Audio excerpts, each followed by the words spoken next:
Hey, what's up, everybody in Trust Engine and Mortgage Coach community? We are just a week out from 2024, and I want to start having conversations with some of the best leaders in the mortgage space, some of the top coaches, some of the highest performing folks around, what do you got to do to win? I recently, last week, interviewed Jeremy Forcier, which was one of the best interviews of the year. It was called Sprinting Towards the Finish Line. And he literally, it was very focused on like, what are you doing to finish the year strong in a way that you're gonna kill it next year. But today I'm gonna interview Ron Vaimberg. Ron is a top coach. Ron, how long have you been coaching and playing the mortgage game? I've been playing in the mortgage industry since 1984, 85, and January starts my 27th year of training and coaching. Wow. Yeah. So one of the senior guys, one of the first coaches in mortgage, and he's still going strong. Someone that I just have an immense amount of respect for. He's always a straight shooter, and he always has very practical advice and wisdom. And you're running a coaching platform now, right? I mean, you're coaching loan officers every day, every week. Do you coach any realtors? I coach a few. I coach a few realtors, but my main focus is in with loan officers. Realtors, I really don't market and promote, so it's really more word of mouth or people that I've been coaching for years, and it's great because it's always keeping me with their voices in my head to coach loan officers. Yeah, bring that back. So guys, it's one of the good guys. So Ron, what are some of the keys to success as you see it in 2024? I mean, it's a unique year. Well, actually, before you just start telling the best ideas, how do you think this year is going to play out? Like, are you buying into the fact it's going to be a better year? Which, by the way, I do. I think it's going to be a better year. I think rates are going to come down, but describe the year and then describe what you think are the most important things to win. Well, as far as 2024, I'm in agreement with you. I think the stage is set for it to certainly be better than 2023. Do I believe it's going to be a gangbuster year? I doubt it, and I also, believe that, you know, any moment, any time there can be that unexpected event, and that changes everything. But if everything were to stay status quo, so to speak, I do believe that we're going to see more sales. We're already seeing more, refinances up. They're up, I think, about 14 or 15% from a month ago or a couple of weeks ago. So we're already seeing more activity. And every time interest rates move down, which is all likely what's going to continue, we see more homes come on the market and we see just more activity in general. So that's where I see the improvement, but I don't see it, you know, blowing up into a crazy market because the difference between the rates that people have in homes, the rate lock effect, it's getting diminished, but it's still significant for people who have a 3%. They're not going to want to go to 5% or 5.5%. Some people won't. So there's going to be a lot of opportunity no matter what, but it's going to be opportunity for those, which is really kind of the topic, that do the things that need to be done. So that would be And my. what are the things that need to be done to win 2024? If you were, having a coaching session with one of your loan officers, you were going to rift out, and I don't want to say three, but three to five of the most important things to win. What are they? And by the way, everyone, to me, defining winning is like last year. I don't think there's too many loan officers that created goals at the beginning of the year and they achieved those goals. So I just interviewed two LOs that closed $100 million each in volume. One was 130 and one was 105, and they don't think they won the year. But I could guarantee you 99.5% of loan officers think they won the year. But for you to win the year means you had to set a goal that is exciting to you, that allows you to accomplish your financial goals, and you hit it. So with that being said, what are the keys to winning? Okay. And you actually beat me because I was going to ask you, what's your definition of winning? So now I understand what your definition is, which is the same as mine. And to win in 2024, it's a number of things. One, you have to have your clearly defined goal, and it should be an ambitious goal. Two, you have to know why so clearly. And this comes right out of my business planning program, which is, why is that your goal? When everybody says, this is how much money I want to make, I say, why? And if they give me a pragmatic answer, well, it'll allow me to pay my bills or it'll allow me to save more money, and there's literally no emotion behind that response, that's not a goal. That's nothing. That is just an answer to a question with little to no feeling. And It's a dream. It's a dream. it's a dream, or it's just something A that hope. it's like It's a a hope. hope. Or if it happens, it happens. If it doesn't, it doesn't. So whatever your goal is, you have to be able to answer with passion, with energy. Why is that your goal? And unless you can do that, doesn't mean you won't meet your goal. But what happens is, more than likely, only if the market cooperates are you going to meet that goal, which is different than you doing the deliberate things to ensure or increase the odds tremendously that you're going to reach that goal. And Dave, if I could just give this simple example. When I do my business planning workshop every single year, I do it every November. This year, what I did is I asked two questions. I said, assume the market stays exactly the same. Nothing changes. The market doesn't get any better. The market doesn't hand you any more opportunity. It's the same exact market. What's one thing you know you should have done more of or could have done more of that you didn't do? But if you had done it, you would have earned 20% more or had 20% more volume. Write that down. And everybody writes down something because they already know that there's something they could have done that would have increased their income or revenue or production 20%. And then I say, what's the one thing that you said you wanted to add that you never took the time to be deliberate enough to make that part of your growth structure that you know that would have gotten you 20% more? And they answer those two questions right off the bat. There's a 40% growth of your business without the market changing. And since I'm watching people on screen, they're looking at me like, yeah, that just makes perfect sense. And it really is. This isn't brain surgery. It's about doing the things that line up with your goal. Dave, I'm assuming that what I just said makes sense in the context of what we're talking about. Absolutely. I love everything you just said, and think people will get a lot of value from it. Cool. The next thing is, okay, so you have your goal, whatever it is. What's your strategy? You've got to be clear on what your strategies and tactics are, and you got to understand the difference. Strategies are, I'm going to talk to more realtors. I'm going to meet more divorce attorneys. That's a strategy. And then what I always ask when people tell me their strategies and I'm coaching them, they say, well, I'm going to develop more agent relationships. And that seems to be the hot button right now. So I'll use that as an example. I'm going to develop more agent relationships. I say, great. What are you specifically going to do? Well, I'm going to meet more of them. No. Specifically, what are you going to do to get their attention? What are you going to do to get them to say yes? What are you going to do, and how are you going to handle when they say they have an existing relationship or they have an in-house lender? The two most common objections that you're going to get. And almost every time when I'm talking to someone in a program, not someone that I'm coaching, because my people that I coach know I'm going to ask these questions, I get deer in the headlights. Like, what do you mean? I'm like, well, when you get the objection, they have an existing relationship. What are you going to say? If you don't work on your plays, if you don't work on your tactics, then what you're going to do is you're going to start your strategy. You're going to start making more calls. You're going to start getting frustrated. And then you're going to abandon it because you're not going to pinpoint the reason why it's not working. And I make this joke, today's date is what, December 20th?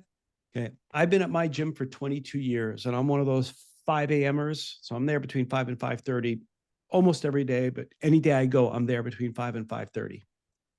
And never fails. Every January 2nd, 5 to 5:30, whole bunch of new faces, whole bunch of new members. Gyms love December because everybody says, I'm going to get healthy. By January 15th, most of the new 5 a.m.ers are gone. By January 31st, we are back to the same core crew that I've been seeing there for pretty much 20 years. Year after year after year, this happens. And the reason why it happens is because they join the gym, but they haven't changed their psychology. They haven't ever asked themselves, when I join the gym, what am I going to do to follow through with this? And it's the same thing for LOs. You can set all the goals you want, and I'm a big goal setter. Set all the goals you want. What's your strategy to make sure you follow through? And if you don't have that why, that reason, that passion, then you don't have the thing that forces you to do it. One of my favorite quotes from Tony Robbins is, stop negotiating with yourself. And when I heard him say those words, I'm like, holy crap, this guy's talking to me. Stop negotiating with yourself. And the funny thing is I heard this for the first time, as much as I've been goal driven for many years, when I went to his most recent business mastery program. It was the third one I went to, and it was the first time I ever heard him say it in my entire life. And I've been going to his programs for 30 years. Stop negotiating with yourself. And you know what? When I'm laying in bed and I'm like, I don't want to go, stop negotiating with yourself. When I'm don't want to make that next call, stop negotiating with yourself. And when you start just doing that, you actually stop negotiating with yourself and you just do it because you know what the conversation's going to be. Many of you watching this program know what to do. You know what you need to learn. You know the skills you need to work on. You know that with those things to 20 to 40%, that would add to 20% plus 20%. Then if the market gets better, you're going to have even more business coming in. Stop negotiating with yourself. Make the decision to master the skills. Make the decision to take the actions. And when you don't feel like doing it, that's when you have the conversation with yourself. Say, hey, can't negotiate with myself. It's a non-negotiable. And then once you do that a few times, it just becomes part of you. And it gets easier because the amazing thing is every time, every single time you say, stop negotiating with yourself and you push through and don't negotiate and do it, you always feel great afterwards. You never go and do that workout that you negotiated with yourself and then stop negotiating and feel worse leaving the gym. You always feel better. And you always feel better when you sales calls and everything else.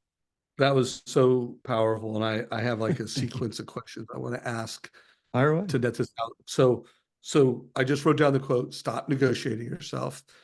And that resonated with me too. I've seen Tony Robbins multiple times. Actually, the most impactful personal development experience of my life, which was in my 20s, which was the first time I saw Tony in person, and the first time I walked on fire. But it was a 3-day event called not Unlimited Power. I can't remember. A Date with Destiny. It's called A Date with Destiny. And anyways, incredible. Big fan. Love that. But I want to ask you the question. If you said stop negotiating with yourself, and I always like stop starts. I'm going to stop doing this. I'm going to start doing that. Give me 2 or 3 starts that align with that. Great question. So the start, Dave, are you still there? I just lost you. Oh, no, keep going. Okay, I just lost you. I'm like, am I here by myself? The stop negotiating with yourself and start doing what the action is that you made the commitment to. So if you know you need to do more prospecting, okay, then just start doing it. And you have it in your calendar, you have it scheduled. There is no more tomorrow. If you know you need to improve your skills in prospecting or marketing or getting noticed or getting appointments or whatever it is that you need to do or do better, block out the time that you're going to work on that improvement. I actually, for myself, I've created a spreadsheet in which it's a daily checklist. And my daily checklist is of things that I commit to every single day, which, there's certain thing, I want to make sure I take my vitamins. I want to make sure I do my stretching. And and I literally put check boxes in this Excel spreadsheet on what I do and don't do every single day. And I can look at it and I can see, wow, okay, I really followed this today. Or, there are things that I didn't get done. And the amazing thing is, though, is on the business development, or personal development. I have read 20 minutes, besides, I read 20 minutes a day, personal. I read 20 minutes a day on business. Minimum of 30 minutes of exercise, whether it's cardio or weightlifting or whatever the case may be. And when I work out with my trainer, which is 3 days a week, it's pretty much almost an hour and a half. But I check off these boxes. And because I know I have to check off these boxes, it keeps me on target. So when at the end of the day, and I'm tired and I've worked a full day, I don't, I'm not going to stretch tonight. I don't need to stretch tonight. Yes, I do, because I know I have to check off a box. And that is, so to me, the start is just knowing the things that you need to do and that you're committed to doing. Does that make sense? Makes perfect sense. Love it. And I think that checked off the box of mindset. Not to say that, hey, we just did a masterclass on mindset. My favorite book last year was The Gap in the Gain, which anyone listening to this from a mindset perspective, highly recommend you read that book. But I always think to win, I go into a new year with, mindset. Like, what's the mindset I need to win the year, and what adjustments do I need to make? And then the skills and actions. So I want to kind of, as we go through the rest of the conversation, skills. Like I personally believe one of the most important skills that every, forget the word loan officer, they need to become data-driven mortgage advisors. They need to be able to give advice beyond the transaction. Like, unless you are truly the low-cost leader and you have the lowest interest rate loans in your city. And by the way, even if you did, I would say, hey, that lowest price with advice will be unbeatable. But since most people listening to this don't have the lowest rates, you need to have the best advice. So I think that's a skill that people need to upgrade. So one, what are your thoughts on the importance of becoming that advisor beyond the transaction? And then what are some other skills? Give me 2 or 3 other skills that if someone wants to win and gain market share and hit their goals, thoughts? Great question. First of all, I agree with the data, because the more data you have, you know what to improve upon. I talk about this all the time, where when you measure, and you can make yourself crazy with measurement, but a lot of people don't measure anything. But if I ask somebody, what's your lead conversion? Well, I get numbers all over the charts. I say, okay, let's break it down. So how many leads do you get in a monthly basis? Great. How many of those turn into pre-approvals? Great. So now we know how many people are actually or how many people qualify. How many are turning into pre-approvals? How many are turning into contracts? How many are turning into approvals? How many are turning into closings? And you can easily measure all of these things without making yourself crazy. But when you have all of that data listed out in front of you, you can pick where the deficiencies are. So if, for example, you get X amount of leads and you find that out of your X amount of leads, only 20% qualify. Well, the first thing, if I'm coaching you, I'd say, okay, well, let's take a look at your lead source to find out why only 20% are qualifying. Because we know right there's a huge gap that maybe we have to find either better referral sources, or we've got to figure out something. Maybe it has to do with the relationships you have, that you're the lender of last resort, and you don't even know that you're the lender of last resort from your referral partners. I could break down in every piece going across here. I could look at each piece and I could give you the questions that you would need to ask yourself to improve in those areas. But if you don't measure anything, or you measure very little, your ability to understand data and use data is kind of out the window. So you really want to be able to measure. And then, of course, understanding the data about, numbers of interest rates, and, where the effective savings begins, and understanding people's full situation. So you could bring in that technical analysis.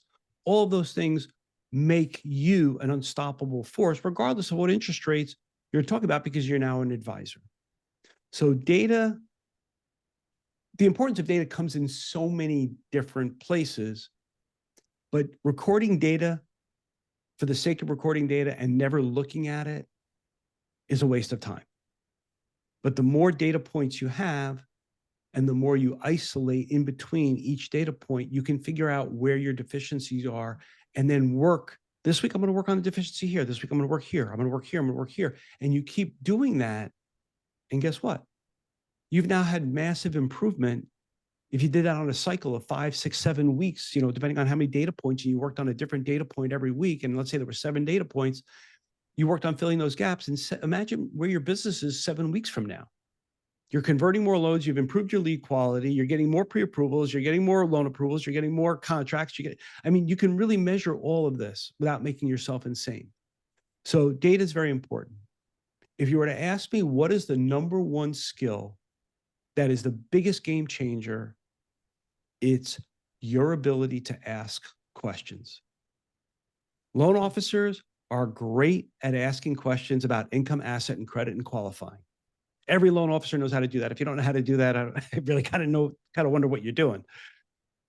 But if you don't know how to ask the questions that uncover someone's motivation, what their pain points are, what their needs are, what their frustrations are, when you really master the art of asking those questions, the world opens up to you because, one, your nervousness goes down in selling because you know what you're going to ask.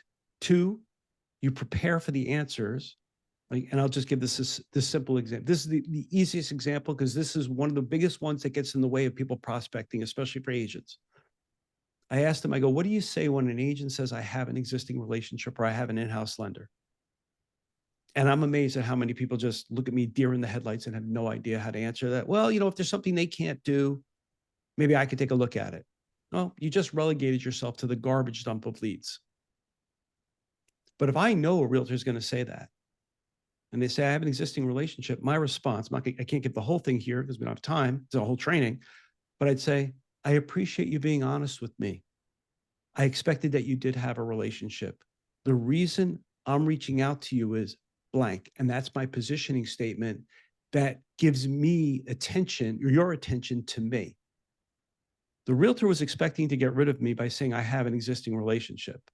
I know they're doing it and I know why they're doing it. And I don't care if they have an existing relationship. I almost hope they have one because my job is to steal that relationship away. I don't want a realtor who doesn't have a relationship because they don't know how to refer people. I want realtors that know how to refer people. I just got to be better than their current lender.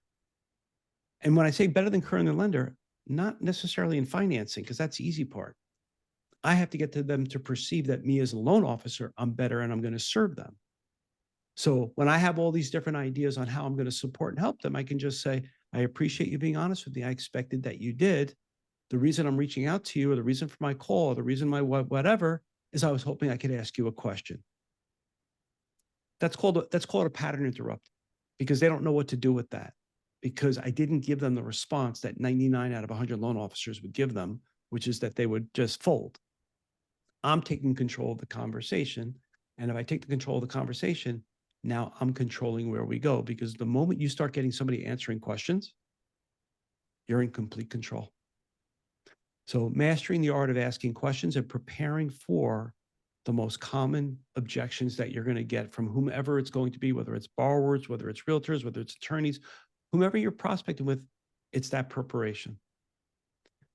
When you know how to ask questions and you know how to protect and you know how to deal with the responses that are coming, you never worry about where your business is going to come from. You just have to focus on how many people you're going to talk to. That was powerful dialogue right there, my friend. Thank you. The only thing I would add to that is when you are recruiting realtors, which was the hot topic. I just finished writing the article that we'll post next week on LinkedIn.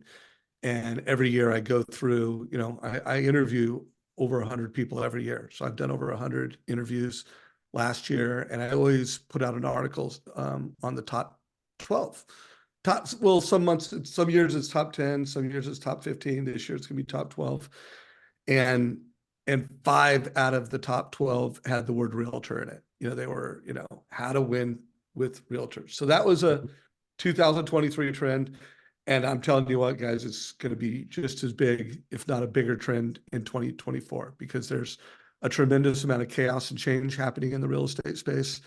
While it is going to be a better year, there's never going to be a better year than this next year to recruit realtors.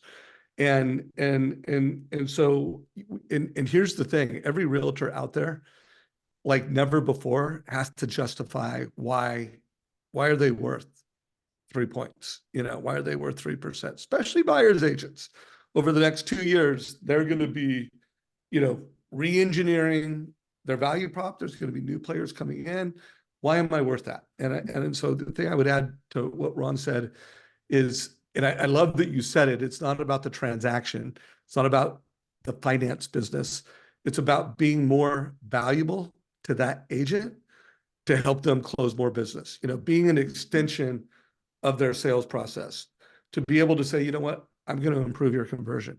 While there are a lot of loan officers that have great rates that can close your loan on time, that is that. There's not a lot of loan officers that are really good at creating urgency with buyers so that they're gonna go from pre-approval to under contract faster. Let me show you how I do that. There's not a lot of loan officers that can help someone who's in a home at a 2 or 3% interest rate mortgage and help that consumer get clarity on moving up now. Because let's face it, the more than 50%, over 60% of people with mortgages have a rate of 2% or 3%. So being able to, bring value beyond the transactions, really well said. So let's transition into actions. What are the loan officers that are going to hit their goals and they're going to gain market share in 2024? What are the actions they're going to take? Well, I'm a big believer in leveraging what I call opportunity assets. Opportunity assets are things that are already around you that you're not taking advantage of. So, for example, what I do, I won't say this with every single client because everything I do is custom coaching, but I do this with many of my clients because this is where there's just so much opportunity, especially if they're looking for realtor relationships. So the first thing I do is I have them make a list, and the list is these categories. Category 1 is realtors in which you are their go-to. They have a client, you're the one they refer to, you are the only one that they trust, and you are their main person. Then number 2 is realtors or referral partners in which that they refer you business, but they're also dating other people. They're also sending business elsewhere, and you probably have no idea why. Then we have the third category. These are people that you used to do business with, but you're no longer doing business with, and you have no idea whatever happened with that relationship. And then there's 4. These are people that you've met, they know you, you had conversations, and the relationship never went anywhere. Now, there are additional categories, but just out of those 4, there is so much business. And I'll just, I can't give all the wordsmithing that I'll do, but I'll give you the gist of what we're talking about here. Your number 1 realtors, these are the ones that are most loyal to you. You're going to meet with them and you're going to thank them for their business. And then you're going to find out from them, who do they know? You're going to ask this question: who do you know? Ask if they'll help you with your business. Who do they know that's a professional agent like them that they can introduce you to? Ask for the introduction, and you'll be amazed at how many people they'll introduce you to. So now you don't have to make a cold call to these other people. You actually are going to get introduced, or at least an endorsement or referral to these people. It's ridiculously simple. And I know a lot of loan officers will say, oh, I've had my realtors introduce me to other people. And I say, yes, but did you ask them, or did they just do it? And they'll almost always tell me, most of them will say, well, I ask sometimes, but usually they'll just do it. And I say, well, if they're just do it, then you're not leveraging them to the fullest extent, because there are people who will do it if you just ask. Your second category, these are the people who are not completely loyal to you. Have a meeting with them. Acknowledge the fact that you know that they have other relationships. Find out from them, how do they make their decisions on who they refer to you?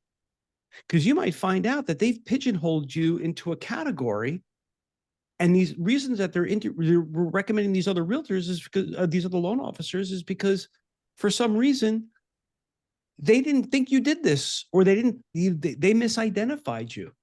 And just by doing that, you're going to see your relationship go deeper, and you're going to see some of those realtors turn from 2s to 1s, where they're going to become completely loyal. 3, these are people who used to do business.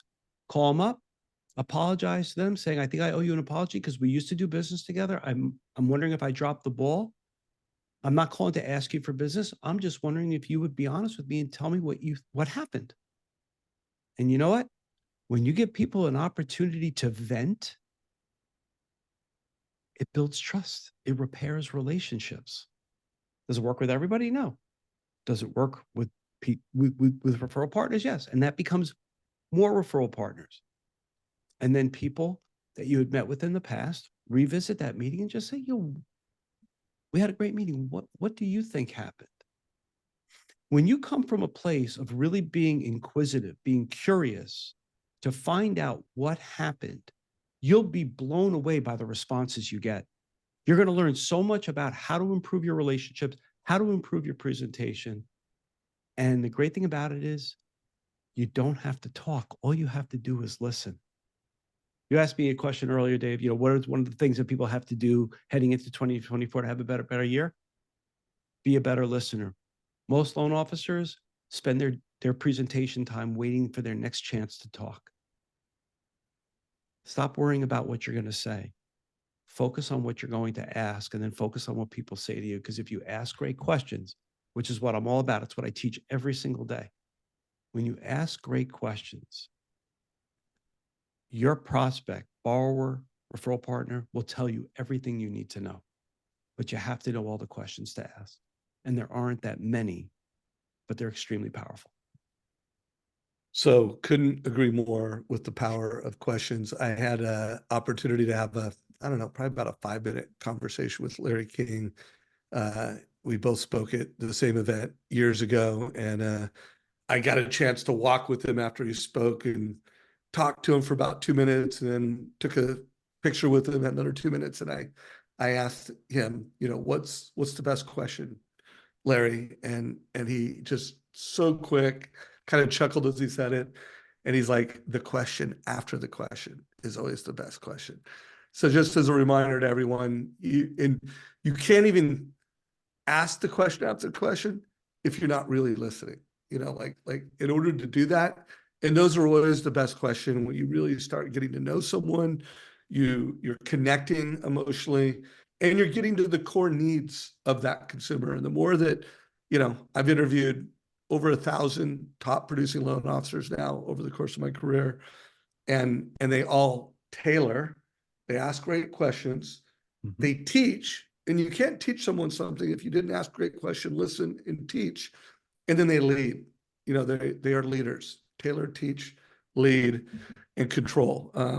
And by the way, that is a process from the Challenger Sale, one of the best sales books I've ever read. Highly recommend it to anyone listening. So, Ron, let's close out with a couple. Well, I'm going to give you a chance to share closing thoughts, but before I do that, Sure. if anyone wants to follow you, what's the best place to follow you? If someone wants to learn more about your coaching services, I know you do workshops sometimes. What's the best way to follow you, and what's the best way to connect with you? Well, you can certainly follow me on LinkedIn. You can like me on my YouTube channel. I also have a podcast, which we're also going to, my interview of you should be going up there shortly. I actually asked my team to let me know to tell you when it's going live, because we were just kind of holding off on the holidays a little bit. So you can follow me on YouTube. You can follow me on LinkedIn. I am not on Facebook, and sorry, I'm just not on Facebook. So you can definitely follow me there.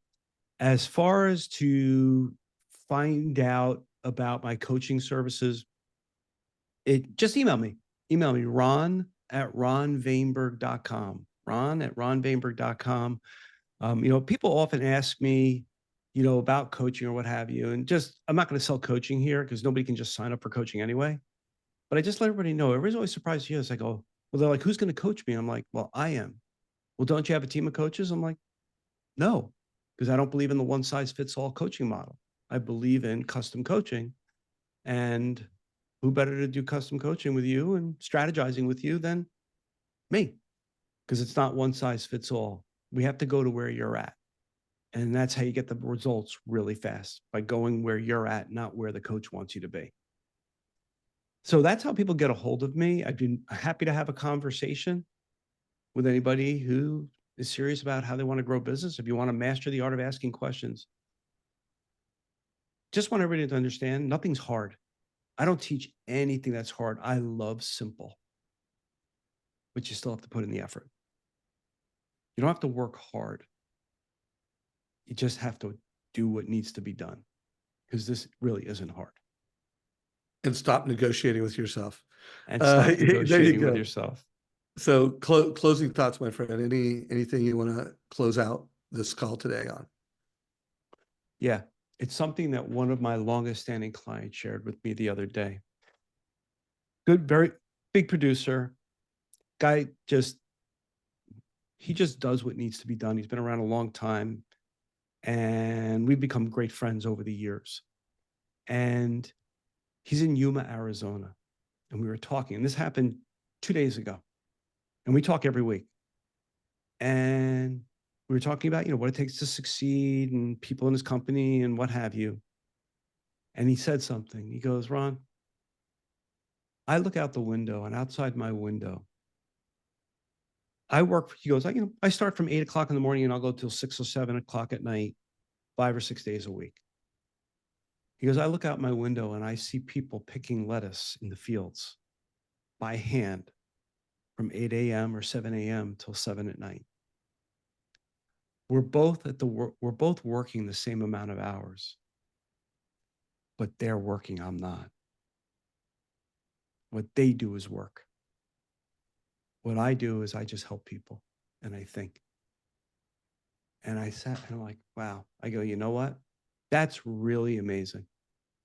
And so my final thought, my final message to everybody is, we all say, and I've had a bad habit of saying, you got to be willing to do the work.